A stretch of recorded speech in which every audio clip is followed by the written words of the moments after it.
बिस्मिल्लाहिर्रहमानिर्रहीम। इस्लाम और नमाज। ये तुम तो जानते ही हो कि मुसलमान वह है जो इस्लाम को माने, और ये भी तुम पहले पढ़ चुके हो कि इस्लाम को मानने का मतलब ये है कि सबसे पहले आदमी दिल के यकीन के साथ जुबान से इकरार करे कि हमारा महबूब अल्लाह ही माबूद अल्लाह ही है। हाँ। उसके सिवा कोई दूसरा इबादत के लायक नहीं है, और हजरत मोहम्मद सल्लल्लाहु अलैहि वसल्लम अल्लाह के भेजे हुए सच्चे रसूल हैं। हाँ। अल्लाह की इबादत का जो तरीका उन्होंने बताया है, हम उसको मानेंगे, उसी को मानेंगे और उसी पर चलेंगे।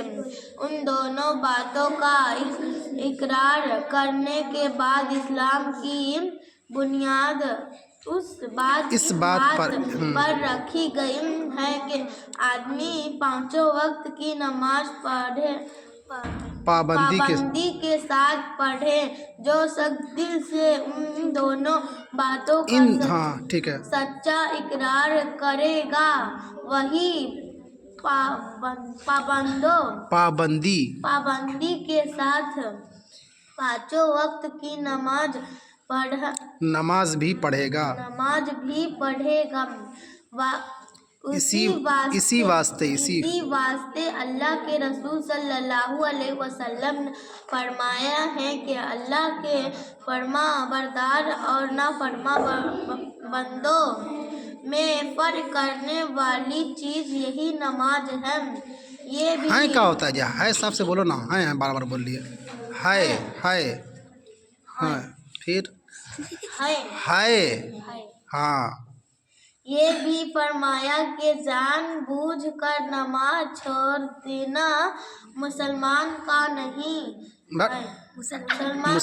का काम नहीं। हाँ।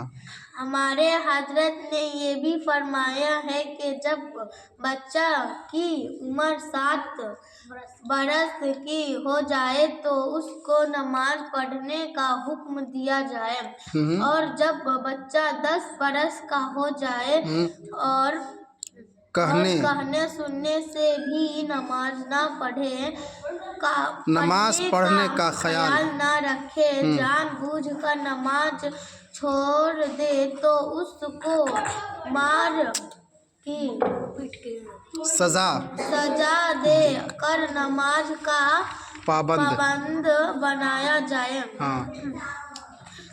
देखो बच्चों, हमारे हजरत ने नमाज की कैसी ताकीद फरमाई है। उसलिए नमाज का बहुत ध्यान रखो। ऐसा ना हो कि तुम खेल कूद या पढ़ने लिखने में लगे रहो और नमाज का वक्त चला जाए। नमाज वक्त पर और मस्जिद में जाकर जमात के साथ पढ़ा करो, लेकिन नमाज पढ़ने के लिए जरूरी है कि आदमी पाक हो, जिस्म और कपड़ों पर पेशाब पाखाना की गंदगी ना लगी हो। मुसल्ला भी पाक होना चाहिए। हाँ। नमाज से पहले वजू करना भी जरूरी है। हाँ। बगैर वजू के नमाज नहीं होती। इसलिए अब वजू का तरीका सीखो। ठीक।